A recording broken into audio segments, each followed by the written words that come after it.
Hello students, most welcome to the Thorax YouTube channel. आज हम बात करेंगे cell the unit of life chapter का लेक्चर नंबर 8, जिसके अंदर काफ़ी ज़्यादा इंपॉर्टेंट टॉपिक रहेंगे, जैसे कि ट्रांसपोर्ट। सेल मेम्ब्रेन का सबसे इंपॉर्टेंट फंक्शन होता है सब्सटेंस को ट्रांसपोर्ट करना, और उसी फंक्शन को आज डिटेल में स्टडी करेंगे। Transport across cell membrane. Cell membrane, जैसे ये कोई सेल मेम्ब्रेन है, यहाँ पर कोई सब्सटेंस है, उस सब्सटेंस को सेल मेम्ब्रेन को क्रॉस करके आगे जाना है, तो वो कैसे जाएगा, कितने टाइप हो सकते हैं उसके जाने के, और इसके नेचर पे भी डिपेंड करता है ये जाएगा या नहीं जाएगा, और जाएगा तो कैसे जाएगा। उसके बाद में डिस्कस करूंगा सेल वॉल को डिटेल में। तो बिना एक भी सेकंड वेस्ट किए लेक्चर को स्टार्ट करते हैं। दो टॉपिक कवर करेंगे इस लेक्चर में, ट्रांसपोर्ट और सेल वॉल। सबसे पहला टॉपिक आ जाता है बच्चे हमारे सामने, ट्रांसपोर्ट अक्रॉस सेल मेम्ब्रेन। देखो बच्चे, जो सेल मेम्ब्रेन होती है वो सभी मॉलिक्यूल्स को ट्रांसपोर्ट होने के लिए अलो नहीं करती है, परमिशन नहीं देती है। वो सिलेक्ट करती है मॉलिक्यूल को कि उसे परमिशन देनी है या नहीं देनी है, यानी कि सेल मेम्ब्रेन सिलेक्शन करके परमिशन देती है। ये सिलेक्टिवली परमिएबल होती है। ट्रांसपोर्ट जो होते हैं वो दो टाइप के हो सकते हैं बच्चे। एक हो सकता है पैसिव ट्रांसपोर्ट, एक हो सकता है एक्टिव ट्रांसपोर्ट। देखो बच्चे, पैसिव के अंदर कोई एनर्जी रिक्वायर्ड नहीं होगी, ट्रांसपोर्ट हो रहा है सब्सटेंस का लेकिन कोई एनर्जी नहीं चाहिए। एक्टिव के अंदर ट्रांसपोर्ट हो रहा है लेकिन एनर्जी चाहिए। सबसे पहला पॉइंट ही हमने यहाँ लिखा है, यहाँ पर कोई एनर्जी ज़रूरत नहीं होती है, किसी बिना एनर्जी के भी यहाँ पे ट्रांसपोर्ट होगा, लेकिन यहाँ पर एनर्जी की ज़रूरत होती है। और सेल के अंदर जो एनर्जी होती है वो एटीपी के फॉर्म में होती है, एडिनोसिन ट्राइफॉस्फेट, एटीपी। ये एनर्जी की करेंसी होती है ना, एनर्जी की एक यूनिट है बेसिकली एटीपी, आप ऐसा समझ सकते हो, सेलुलर करेंसी कहते हैं इसको। अगला टॉपिक हमने लिखा है, जब पैसिव ट्रांसपोर्ट हो रहा है, जब पैसिव ट्रांसपोर्ट हो रहा है, कोई एनर्जी नहीं लग रही है ट्रांसपोर्ट के अंदर, तब बच्चे जो सब्सटेंस होते हैं वो अपनी ज़्यादा अमाउंट से, जैसे यहाँ पर अमाउंट ज़्यादा है सब्सटेंस की, ये बीच में सेल मेम्ब्रेन है, यहाँ पर अमाउंट कम है, ज़्यादा से कम की ओर मूव करते हैं। कब? जब एनर्जी नहीं होती है। नो एनर्जी वाला जो ट्रांसपोर्ट है, पैसिव जो ट्रांसपोर्ट है, उसमें सब्सटेंस अपनी ज़्यादा अमाउंट से कम अमाउंट की तरफ मूव करते हैं। यहाँ पर ज़्यादा अमाउंट है यानी कि कंसंट्रेशन ज़्यादा है, यहाँ पर कम अमाउंट है यानी कि कंसंट्रेशन कम है। सब्सटेंस अपनी high concentration to low concentration flow कर रहे हैं, यानी कि अलोंग कंसंट्रेशन ग्रेडियंट मूव कर रहे हैं। अगली लाइन मैंने लिखी है आपके सामने, सब्सटेंस जो होते हैं वो अलोंग कंसंट्रेशन ग्रेडियंट मूव करते हैं। लेकिन एक्टिव के अंदर ऐसा नहीं होता। जब हम एनर्जी खर्च कर ही रहे हैं तो हम जहां पर सब्सटेंस कम है और जहां पर सब्सटेंस ज़्यादा है, देखना अभी मूवमेंट कैसे होता है, जहां पर कम है वहां से सब्सटेंस को उठा के ज्यादा में डाल रहे हैं एक्टिव के अंदर। यहां पर कंसंट्रेशन कम होगी, सब्सटेंस कम है, तो यहां पर कंसंट्रेशन ज्यादा होगी। Substance lower concentration to higher concentration flow कर रहा है, यानी कि ये अगेंस्ट कंसंट्रेशन ग्रेडियंट मूवमेंट हो रहा है बच्चे। कंसंट्रेशन ग्रेडियंट के अगेंस्ट मूवमेंट हो रहा है एक्टिव के अंदर। तो एक्टिव में लाइन भी लिखी है, सब्सटेंस मूव करते हैं अगेंस्ट कंसंट्रेशन ग्रेडियंट, यानी कि low concentration to high concentration. देखो, लो से लेकर हाई पे जा रहे हैं, यहां पे क्या हो रहा था, high concentration to low concentration substance जा रहे थे, यहां पे ज्यादा और यहां पे कम, यहां से यहां सब्सटेंस आ रहे थे। बोलो, बात समझ में आती है? जो पैसिव ट्रांसपोर्ट है उसके अंदर कोई एनर्जी रिक्वायर्ड नहीं है बच्चे, एनर्जी चाहिए ही नहीं। पैसिव ट्रांसपोर्ट जब आपको करना है तब एनर्जी नहीं चाहिए। अगर आपको एनर्जी नहीं चाहिए तो आपने नोटिस किया होगा, जब भी आप किसी पहाड़ से, हिल से डाउनवर्ड आते हो तो आप अपने आप आ जाते हो ड्यू टू द ग्रेविटी, कोई एनर्जी खर्च नहीं करना पड़ता। यहाँ पर एनर्जी खर्च नहीं करना पड़ रहा है, इसलिए इसको डाउन हिल मूवमेंट बोलते हैं। जब आप किसी पहाड़ पे चढ़ रहे हो, ऊपर चढ़ रहे हो, है ना, तब आपको एनर्जी खर्च करनी पड़ती है। अप हिल मूवमेंट किसे बोलेंगे? जिसमें एनर्जी खर्च हो रही है, एक्टिव ट्रांसपोर्ट को। तो उम्मीद है इस स्लाइड का एक एक वर्ड आपके दिमाग में बैठ चुका है, फिर भी मैं समराइज देता हूं। ट्रांसपोर्ट दो टाइप के होते हैं बच्चे, एक ऐसा ट्रांसपोर्ट जिसमें कोई एनर्जी नहीं चाहिए, पैसिव ट्रांसपोर्ट, ज्यादा जहां पर है सब्सटेंस वहां से कम की तरफ जाता है, high concentration to low concentration. ये पैसिव है, कोई एनर्जी नहीं चाहिए, ज्यादा से कम की तरफ जाता है, इसलिए इसे डाउन डाउन हिल मूवमेंट भी बोलते हैं। एक्टिव की बात करते हैं, एक्टिव के अंदर एनर्जी चाहिए, एटीपी की फॉर्म में एनर्जी अगर चाहिए तो जहां सब्सटेंस कम है वहां से ज्यादा की तरफ जाता है, लोअर टू हायर कंसंट्रेशन जाता है, और इसे अप हिल मूवमेंट भी बोलते हैं। ये अलोंग कंसंट्रेशन ग्रेडियंट होता है, ये अगेंस्ट कंसंट्रेशन ग्रेडियंट होता है। एक एक वर्ड क्रिस्टल क्लियर है। तो आगे बढ़ते हैं अगली स्लाइड पे। अगली स्लाइड पे बच्चे ट्रांसपोर्ट को और डिटेल में एक्सप्लेन किया है। सिलेक्शन करके परमिशन देती है, दो टाइप के होते हैं, एक पैसिव होता है और एक एक्टिव होता है। जो एक्टिव है बच्चे देखो, इसको ध्यान से बनाया है हमने, सब्सटेंस जहां पर कम है, ध्यान से देखो, यहां पर ग्रीन मॉलिक्यूल ऊपर हमने बहुत कम बनाए हैं, नीचे की तरफ हमने बहुत ज्यादा बनाए हैं। ये मॉलिक्यूल्स काफी कम है अमाउंट में, ये मॉलिक्यूल्स बहुत ज्यादा है, यानी कि यहां पर सब्सटेंस का कंसंट्रेशन हाई है, यहां पर सब्सटेंस का कंसंट्रेशन लो है। सब्सटेंस लो कंसंट्रेशन से हाई कंसंट्रेशन आ रहे हैं, यानी कि अगेंस्ट कंसंट्रेशन ग्रेडियंट आ रहे हैं, अगेंस्ट कंसंट्रेशन ग्रेडियंट। और ये एक प्रोटीन की हेल्प से भी आ रहे हैं, इसे टनल प्रोटीन हमने बोला था, क्योंकि ये टोटली बरीड टाइप का इंटरनल प्रोटीन है। बोलो बात समझ में आती है। एक्टिव ट्रांसपोर्ट का एग्जांपल हमने लिख रखा है सोडियम पोटेशियम पंप, कि भाई सोडियम और पोटेशियम दोनों आयन है, जब इनका ट्रांसपोर्ट होता है तो कुछ इस प्रकार से पंप के थ्रू होता है। और ये जो पंप यूज हो रहा है वर्ड, ये एक्टिव ट्रांसपोर्ट के लिए ही होता है। जैसे घरों में भी हम पंप लगाते हैं, वाटर पंप, जो वाटर को जबरदस्ती एनर्जी खर्च करके अपहिल मूवमेंट कराता है, दैट इज एक्टिव ट्रांसपोर्ट, और पंप वर्ड यूज ही एक्टिव के लिए होगा। तो एक्टिव की बात यहां तक करते हैं अपन। पैसिव के अंदर दो टाइप है बच्चे, बहुत ध्यान से समझना, एक तो है सिंपल डिफ्यूजन और एक है फैसिलिटेड डिफ्यूजन। यहां पर फैसिलिटी है, फैसिलिटी यानी कि सुविधा, यहां पर प्रोटीन की सुविधा है, सब्सटेंस को जाने के लिए प्रोटीन मिलता है फैसिलिटेड के अंदर। सिंपल डिफ्यूजन में कोई प्रोटीन नहीं मिलता है, दोनों ही पैसिव है, इसलिए high concentration to low concentration दोनों के अंदर मूवमेंट होता है सेम टू सेम। बस यहां पर प्रोटीन नहीं है, यहां पर प्रोटीन है। यहां पर देखो मेम्ब्रेन है, यहां पर ज्यादा अमाउंट में है सब्सटेंस, इसलिए हाई कंसंट्रेशन, यहां पर कम अमाउंट में है इसलिए लो कंसंट्रेशन। सब्सटेंस हाई से कम की तरफ आ रहा है, यानी कि अलोंग कंसंट्रेशन ग्रेडियंट मूव कर रहा है। यहां भी हाई कंसंट्रेशन देखो, यहां पे low concentration, high to low आ रहा है, लेकिन एक प्रोटीन से आ रहा है, उस प्रोटीन को करियर प्रोटीन, परमिएज प्रोटीन बोल सकते हैं। ये प्रोटीन इस सब्सटेंस को लेकर आ रहा है, ये फैसिलिटी है यहां पर, इसलिए इसका नाम है फैसिलिटेड डिफ्यूजन। ध्यान से देखना बच्चे, ध्यान से, अगर कोई सब्सटेंस नॉन पोलर है, कैसा है, नॉन पोलर, अगर कोई सब्सटेंस न्यूट्रल है, नॉन पोलर है और न्यूट्रल है, नॉन पोलर और न्यूट्रल मॉलिक्यूल मेम्ब्रेन के आर पार इजीली जा सकते हैं, क्योंकि मेम्ब्रेन कैसी है बच्चे, मेम्ब्रेन के अंदर नॉन पोलर टेल मिली थी। अगर आपको पता हो फॉस्फोलिपिड का जो मॉलिक्यूल था उसके अंदर टेल कैसी थी, नॉन पोलर थी, उसमें डिसॉल्व होकर नॉन पोलर सब्सटेंस या फिर न्यूट्रल सब्सटेंस आराम से जा सकते हैं सिंपल डिफ्यूजन करके। अगर सिंपल डिफ्यूजन वाटर का हो रहा है ना, तो उस प्रोसेस को ऑस्मोसिस बोलते हैं। Diffusion of water is called osmosis. Simple diffusion का ही एक फॉर्म है, अल्टरनेट फॉर्म है ऑस्मोसिस, अगर वाटर सब्सटेंस यूज हो रहा है तो। बोलो क्लियरिटी है बच्चे। अब सुनो ध्यान से, फैसिलिटेड के अंदर क्या हुआ है, फैसिलिटेड के अंदर एक प्रोटीन आ चुका है, बस सिंपल डिफ्यूजन से बस इतना चेंज है। सिंपल डिफ्यूजन में डायरेक्ट जा रहा था सब्सटेंस मेम्ब्रेन में डिसॉल्व होके, क्योंकि सब्सटेंस नॉन पोलर था, न्यूट्रल था।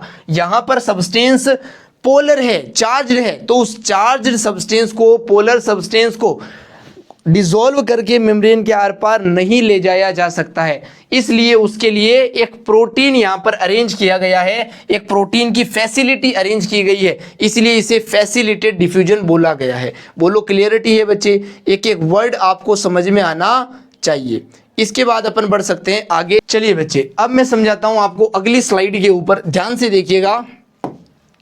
इस स्लाइड में मैंने बहुत इंपॉर्टेंट चीजें लिखी है। अगर कोई मॉलिक्यूल न्यूट्रल है, उस पर कोई चार्ज नहीं है, अगर कोई मॉलिक्यूल नॉन पोलर है, इन दोनों मॉलिक्यूल को डायरेक्टली क्रॉस करवा दिया जाता है लिपिड की लेयर से। लिपिड इन्हें रोकता नहीं है, डिस्टर्ब नहीं करता है। अगर लिपिड नहीं रोक रहा तो ये आराम से ट्रांसपोर्ट कर लेंगे मेम्ब्रेन के across. Major part of membrane is non polar, क्योंकि मेम्ब्रेन का ज्यादातर पार्ट कैसा है, नॉन पोलर, और ये मॉलिक्यूल भी कैसे हैं, नॉन पोलर। तो नॉन पोलर को अपने अंदर डिसॉल्व करेगा और डिसॉल्व करके अपने अंदर से जाने देगा बच्चे। अगर मेम्ब्रेन का ज्यादातर पार्ट नॉन पोलर है तो नॉन पोलर मॉलिक्यूल और न्यूट्रल मॉलिक्यूल इन दोनों को ट्रांसपोर्ट होने में कोई दिक्कत नहीं होगी। लेकिन अगर आपका मॉलिक्यूल चार्ज्ड है, जिसे आप आयन भी कह सकते हो, अगर आपका मॉलिक्यूल पोलर है, उसको ट्रांसपोर्ट होने के लिए लिपिड की बाइलेयर अलो नहीं करेगी, क्योंकि लिपिड का ज्यादातर पोर्शन नॉन पोलर है, वो पोलर को परमिशन नहीं दे सकता। पोलर पोलर को डिसॉल्व करता है, नॉन पोलर नॉन पोलर को डिसॉल्व करता है। क्योंकि मेम्ब्रेन का ज्यादातर पार्ट नॉन पोलर है, इसीलिए पोलर मॉलिक्यूल को परमिशन नहीं है आर पार जाने की। इसलिए यहां पर एक करियर प्रोटीन बनाए गए हैं। They need carrier protein to transport. इनके ट्रांसपोर्ट होने के लिए एक अलग रास्ता बनाया गया है प्रोटीन्स का, उसके थ्रू ये ट्रांसपोर्ट होते हैं। अगर कोई कंफ्यूजन है तो मैं कंफ्यूजन दूर करता हूं, 1 मिनट दीजिए मुझे। ये बहुत सारे head of the phospholipid molecule बनाए मैंने, अब बनाता हूं मैं इनकी tail. Give me 1 second, tail को अलग कलर से बनाता हूं। अब बनाता हूं मैं इनकी टेल, ये बना दी मैंने टेल। एक लेयर और बनाते हैं, एक मोनोलेयर और बनाते हैं कुछ ऐसे फॉस्फोलिपिड मॉलिक्यूल्स की, और इनकी बनाते हैं बच्चे टेल। ये बना दी इनकी टेल। इस मेम्ब्रेन की थिकनेस देखो आप, इस मेम्ब्रेन की थिकनेस, इस मेम्ब्रेन की थिकनेस को देखने के बाद आप ये नोटिस करो बच्चे, ये जो हेड का पोर्शन है, ये जो हेड का पोर्शन है, ये दोनों हेड के पोर्शन कैसे हैं बच्चे? पोलर है। लेकिन इनकी थिकनेस देखो, इतनी सी यहां पर और इतनी सी यहां पर, बहुत कम है। लेकिन अगर आप टेल की थिकनेस देखो, टेल की थिकनेस देखो, यहां से लेकर यहां तक टेल ही टेल है। ये थिकनेस किसकी है बच्चे? टेल की है। ये किसकी थी? हेड की। हेड कैसा था? पोलर। और टेल कैसा है? Non polar. इसलिए हम कह सकते हैं मेम्ब्रेन का ज्यादातर पार्ट, इतना पार्ट कैसा है बच्चे? नॉन पोलर है। Majority of the membranes part are non polar. वो कैसा है बच्चे? नॉन पोलर है। ज्यादातर पार्ट अगर नॉन पोलर है तो नॉन पोलर मॉलिक्यूल्स को या फिर न्यूट्रल मॉलिक्यूल्स को इसके आर पार जाने में कोई दिक्कत नहीं होगी, ये डिसॉल्व होके चले जाएंगे। लेकिन अगर आपका मॉलिक्यूल पोलर है, अगर आपका मॉलिक्यूल या फिर आयन है, वो कोई चार्ज्ड आइडेंटिटी है, चार्ज्ड स्पीशीज है, तो उसे ट्रांसपोर्ट होने के लिए इस नॉन पोलर रीजन को क्रॉस करना पड़ेगा। और इस नॉन पोलर रीजन को क्रॉस करने के लिए यहां पर लगाए हैं हमने प्रोटीन्स। क्या लगाए हैं बच्चे? प्रोटीन्स। इन प्रोटीन को बोलते हैं करियर। ये सहायता करते हैं ट्रांसपोर्ट करने में। ये क्या है बच्चे? करियर है। तो ये करियर प्रोटीन इन्हें बोला गया है। बोलो, बात समझ में आती है? एक एक वर्ड क्रिस्टल क्लियर होना चाहिए। अगली स्लाइड पे चल सकता हूं? बहुत ही बढ़िया बच्चे, चलिए अगली स्लाइड पे बढ़ते हैं। अब समझते हैं हम, इस स्लाइड पे समझना है सेल वॉल के बारे में। देखो बच्चे, जो सेल वॉल होती है ना, वो एक रिजिड स्ट्रक्चर होती है। कैसी स्ट्रक्चर होती है? Rigid structure. रिजिड का मतलब है बहुत ही मजबूत। ये नॉन लिविंग होती है, इसमें लिविंग पोर्शन नहीं होता है भाई। जो मेम्ब्रेन होती है उसके अंदर का जो साइटोप्लाज्म होता है वो लिविंग स्ट्रक्चर है, लेकिन जो सेल वॉल है वो लिविंग स्ट्रक्चर नहीं है, वो नॉन लिविंग है। ये इतनी ज़्यादा मजबूत है कि ये सेल को शेप प्रोवाइड करती है। शेप यानी कि सेल को अपना शेप बदलने नहीं देती है सेल वॉल, उसे उसी शेप में रखती है, उसके शेप को मेंटेन करती है, उसके शेप को प्रोवाइड करती है। कौन बच्चे? Cell wall. क्लियरिटी है? एक एक वर्ड क्लियर है यहां तक? अगली लाइन देखो बच्चे, मैकेनिकल डैमेज अगर कोई होता है, इन्फेक्शन अगर कोई होता है, किसी भी सेल को अगर कोई मैकेनिकल डैमेज हो रहा है, इन्फेक्शन हो रहा है, उससे भी कौन प्रोटेक्ट करती है? सेल वॉल ही करती है, क्योंकि सबसे बाहर है, सबसे मजबूत है, इसलिए प्रोटेक्शन का काम भी उसी का है। ये हेल्प करती है सेल सेल इंटरेक्शन के अंदर, क्योंकि सबसे आउटर मोस्ट कवरिंग है ये सेल 1 की सेल वॉल, ये सेल 2 की सेल वॉल। इनके बीच में, सेल और सेल के बीच में कोई कनेक्शन अगर बनेगा, इंटरेक्शन अगर बनेगा, तो किसके थ्रू बनेगा? सेल वॉल के थ्रू, क्योंकि ये सबसे बाहर की बाउंड्री है। ये स्टॉप करती है मैक्रो मॉलिक्यूल्स की एंट्री को। अगर कोई बहुत ही बड़ा मॉलिक्यूल है भाई जो सेल के अंदर एंटर कर रहा है, मैक्रो का मतलब ही लार्ज होता है, माइक्रो का मतलब ही स्मॉल होता है, ये स्टॉप कर देगा उसकी एंट्री को। सेल वॉल बड़े बड़े मॉलिक्यूल्स को अंदर नहीं आने देगा सेल के। क्लियरिटी है? अलग अलग ऑर्गेनिज्म की जो सेल्स होती है उनमें सेल वॉल भी अलग अलग सब्सटेंस से बनती है। जैसे कुछ एग्जाम्पल हमने आपके लिए लिखे हैं। आर्की बैक्टीरिया में सूडोम्यूरिन की क्या बन रही है? सेल वॉल बन रही है। बात समझ में आई? आर्की बैक्टीरिया में सूडोम्यूरिन की क्या बन रही है बच्चे? सेल मेम्ब्रेन बन रही है। यू बैक्टीरिया के अंदर पेप्टिडोग्लाइकन्स जिसे ट्रू म्यूरिन बोलते हैं, उसकी क्या बन रही है? सेल वॉल बन रही है। फंजाई के अंदर काइटिन की सेल वॉल बन रही है। एल्गी के अंदर सेल्यूलोज है, गैलेक्टेंस है, मेनन्स है, मिनरल्स है, मिनरल्स के अंदर कैल्शियम कार्बोनेट एक टिपिकल एग्जाम्पल है। तो इन 4 सब्सटेंस से मिलकर सेलुलोज, गैलेक्टेंस, मैनेज और मिनरल्स, इनसे मिलकर क्या बनती है? एल्गी की सेल वॉल बनती है। प्लांट की सेल वॉल किसकी बनती है? और उसमें भी हायर प्लांट्स लिखा है बच्चे। सेलुलोज होता है, उसमें हेमीसेलुलोज होता है, पेक्टिन होता है, और बहुत बहुत बहुत इंपॉर्टेंट एनसीईआरटी लिखती है कुछ प्रोटीन्स भी होते हैं। प्लांट यानी कि हायर प्लांट की सेल वॉल में कुछ प्रोटीन्स को भी मेंशन किया है एनसीईआरटी ने, बहुत अच्छे से ध्यान में रखेंगे। तो इसको हाईलाइट करके रखें भाई, प्रोटीन वाले पोर्शन को। और एनिमल सेल के अंदर तो एब्सेंट होती है भाई सेल वॉल। बोलो बात समझ में आती है? आर्की बैक्टीरिया के अंदर सूडोम्यूरिन की बनेगी, यू बैक्टीरिया के अंदर पेप्टिडोग्लाइकन्स या फिर म्यूरिन की बनेगी, फंजाई के अंदर काइटिन की बनेगी। अगर आपका एल्गी है यानी कि लोअर प्लांट्स है, उसके अंदर सेलुलोज होगा, गैलेक्टेंस होगा, मेनल्स होगा और मिनरल्स होंगे। मिनरल्स के अंदर कैल्शियम कार्बोनेट होगा। अगर हायर प्लांट है तो सेलुलोज होगा, हेमीसेलुलोज होगा, पेक्टिन होगा और प्रोटीन होगा। बात समझ में आती है क्या? बहुत ही बढ़िया। एनिमल्स के अंदर एब्सेंट हो जाएगी। ये सेल वॉल का इंट्रो है बेसिकली। अब सेल वॉल होती कैसी है ध्यान से देखना। ये कोई सेल वॉल है जो मैंने पिंक कलर से ड्रॉ की है यहाँ पर, उसके अंदर मैंने सेल मेम्ब्रेन ड्रॉ कर दी। ये सेल वॉल है और ये क्या है? सेल मेम्ब्रेन है। ये जब ग्रो करती है और मेच्योर होती है तो क्या होता है? देखो, जब भी सेल ग्रो करेगा, जब भी सेल मेच्योर होगा, तो किस टाइप से सेल वॉल डिफॉर्मेशन शो करेगी, कैसे बदलेगी वो अपने आप को, वो चीज़ें हम आपको यहाँ पे सिखा रहे हैं। अगर किसी सेल में ग्रोथ होती है, अगर वो सेल मेच्योर होता है, तो उसकी सेल वॉल के साथ क्या क्या ट्रांसफॉर्मेशन होते हैं वो देखो ध्यान से। सेल वॉल पिंक कलर वाली है, ध्यान से देखो। ग्रोथ के साथ सेल वॉल डिमिनिश होती जाती है, कुछ कुछ जगहों से ब्रेक होती जाती है सेल वॉल। इस सेल वॉल को हम बोल रहे हैं प्राइमरी सेल वॉल। ये क्या हो रही है? डिमिनिश्ड हो रही है, डिम हो रही है, कम हो रही है ना, वीक हो रही है, पतली हो रही है। आप ये वर्ड यूज कर सकते हो, क्योंकि इसके अंदर एक नई सेल वॉल बन रही है जिसे हम सेकेंडरी सेल वॉल बोलेंगे। ये फॉर्म होती है प्राइमरी सेल वॉल के टुवर्ड्स और उसके इनर साइड पे। यानी ये जो प्राइमरी सेल वॉल है, इसके इनर साइड पे, अंदर की तरफ, या फिर आप कह सकते हो कि मेम्ब्रेन की तरफ, ये प्राइमरी सेल वॉल, इसके मेम्ब्रेन की तरफ यहाँ पर क्या बन रही है? सेकेंडरी सेल वॉल बन रही है। तो सेकेंडरी सेल वॉल की पोजीशन क्या है? Inner side of primary cell wall या फिर टुवर्ड्स द मेम्ब्रेन। बात समझ में आती है? प्राइमरी सेल वॉल डिमिनिश हो जाएगी। कब? जब सेल ग्रो होगा, जब सेल मेच्योर होगा, क्योंकि उसके अंदर, प्राइमरी सेल वॉल के अंदर मेम्ब्रेन की तरफ क्या बनेगी? सेकेंडरी सेल वॉल बनेगी, इसलिए प्राइमरी सेल वॉल डिमिनिश्ड हो जाएगा। अगर आउटर टू इनर का ऑर्डर में लिखूं तो सबसे बाहर तो प्राइमरी सेल वॉल रहेगी, उसके अंदर बनती है सेकेंडरी सेल वॉल और उसके अंदर प्रेजेंट रहती है सेल मेम्ब्रेन। बोलो बात समझ में आती है और क्लियरिटी है एक एक वर्ड में। आगे बढ़ सकते हैं बच्चे। अब एक इंटरकनेक्शन के बारे में आपको समझाता हूं बच्चे, ध्यान से देखिएगा। ये कोई प्लांट सेल है जिसको हमने सेल 1 लिखा है, ये कोई प्लांट सेल है जिसको हमने सेल 2 लिखा है।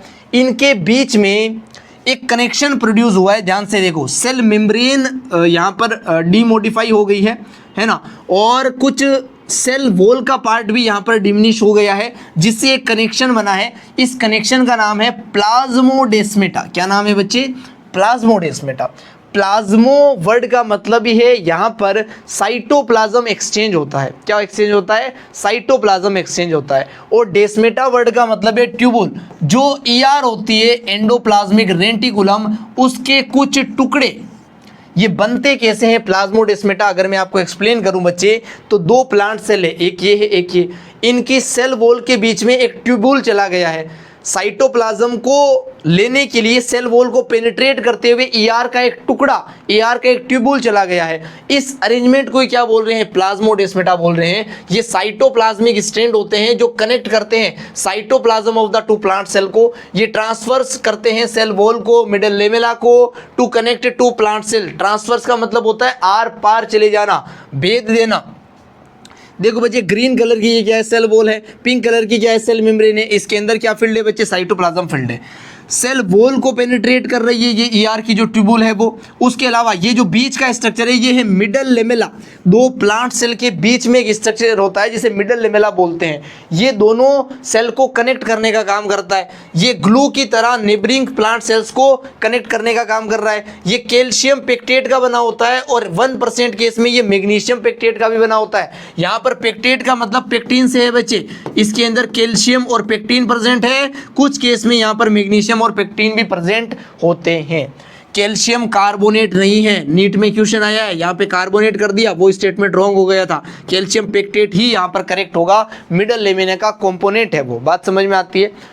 तो ये है बच्चे प्लाज्मोडेस्माटा के बारे में। दो प्लांट सेल को कनेक्ट करने के लिए ईआर का ट्यूबुल सेल वॉल को और मिडल लेमेला को पेनिट्रेट करता हुआ साइटोप्लाज्म को कनेक्ट कर रहा है, उसे प्लाज्मोडेस्माटा बोलते हैं। इसके थ्रू साइटोप्लाज्म एक्सचेंज हो सकता है। यहाँ के सब्सटेंस इधर रिक्वायर्ड है तो आ जाएंगे, यहाँ के सब्सटेंस इधर रिक्वायर्ड है तो आ जाएंगे। बात समझ में आती है। ये है प्लाज्मोडेस्माटा का कंसेप्ट। और दो सेल के बीच में एक लेयर होती है बच्चे कैल्शियम और मैग्नीशियम और पेक्टिन की बनी हुई, जिसे मिडल लेमेला बोलते हैं। क्लियरिटी है। अब हम रीड करेंगे एनसीईआरटी को। चलिए बच्चे एनसीईआरटी को रीड आउट करते हैं। सबसे पहले हाइलाइटर ले लेते हैं और देखो, one of the most important function of plasma membrane is the transport of molecules across it. ये स्लाइड पिछले लेक्चर में भी ऐड हो गई थी, वहां भी आपको एक्सप्लेन किया था, अब बहुत अच्छे से समझ में आ जाएगी। प्लाज्मा मेम्ब्रेन का सबसे अच्छा फंक्शन होता है, सबसे इंपॉर्टेंट फंक्शन होता है मॉलिक्यूल को अपने अक्रॉस ट्रांसपोर्ट होने देना। ये सिलेक्ट करने के बाद परमिशन देती है, सिलेक्टिवली परमेबल होती है। ज़्यादातर मॉलिक्यूल्स जो होते हैं वो सीधे ही मूव कर जाते हैं किसी प्रोटीन की, किसी एनर्जी की हेल्प लिए बिना, क्योंकि वो पैसिव ट्रांसपोर्ट को शो करते हैं बच्चे। जो न्यूट्रल मॉलिक्यूल्स होते हैं, जो नॉन पोलर मॉलिक्यूल्स होते हैं, वो इस पैसिव ट्रांसपोर्ट को शो करते हैं। बोलो क्लियरिटी है यहाँ तक। ये जो ट्रांसपोर्ट होता है पैसिव ट्रांसपोर्ट, ये along the concentration gradient transport होता है। और यहाँ पर higher concentration to lower concentration molecules क्या करते हैं, मूव करते हैं भाई। जहाँ पर ज़्यादा है वहाँ से जहाँ पर कम है उसकी तरफ। जो वाटर का डिफ्यूजन होता है उसी को क्या बोलते हैं बच्चे, ऑस्मोसिस बोलते हैं। Movement of water is called osmosis. जो पोलर मॉलिक्यूल्स होते हैं, जो आयंस होते हैं, जो चार्ज मॉलिक्यूल होते हैं, वो मेम्ब्रेन को सीधे ही पास नहीं कर सकते, क्योंकि मेम्ब्रेन एक लिपिड की बाइलेयर होती है। उसके अंदर ज़्यादातर नॉन पोलर पोर्शन होता है। पोलर मॉलिक्यूल उसे क्रॉस इजीली नहीं कर सकता है, इसलिए ये करियर प्रोटीन को रखते हैं यहाँ पर, ताकि पोलर मॉलिक्यूल ट्रांसपोर्ट हो पाए। उसको फैसिलिटेटेड डिफ्यूजन भी बोलते हैं। अगर वो अलोंग द कंसंट्रेशन ग्रेडियंट हो रहा है उसे एक्टिव ट्रांसपोर्ट का पार्ट बोलते हैं। अगर वो अगेंस्ट कंसंट्रेशन ग्रेडियंट हो रहा है, अगर higher concentration to lower concentration जाता है तो वो फैसिलिटेटेड डिफ्यूजन है। अगर lower concentration to higher concentration molecule को एनर्जी लगाकर पंप से भेजा जाता है तो वो एक्टिव ट्रांसपोर्ट होता है बच्चे। एनर्जी किसके अंदर यूज होती है, एक्टिव ट्रांसपोर्ट के अंदर। वहां पर एटीपी की फॉर्म में यूटिलाइज होती है एनर्जी। तो इस स्लाइड को पिछले लेक्चर में भी समझाया है, इस लेक्चर में फिर से आपको रिवाइज करवा दिया है। आगे बढ़ सकते हैं।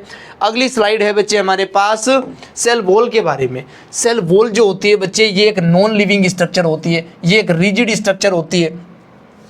सेल वॉल जो होती है वो आउटर कवरिंग होती है बच्चे, प्लाज्मा मेम्ब्रेन के बाहर की तरफ प्रेजेंट होती है। फंजाई और प्लांट के अंदर प्रेजेंट होती है। हालांकि कहाँ कहाँ प्रेजेंट होती है, Archie bacteria, you bacteria, algae, plants, मैंने सभी जगह उनका कॉम्पोजिशन आपको याद करवा दिया। सेल वॉल केवल शेप ही नहीं देती है सेल को, ये प्रोटेक्ट भी करती है भाई मैकेनिकल डैमेज से, इन्फेक्शन से। मैंने सब कुछ बता दिया।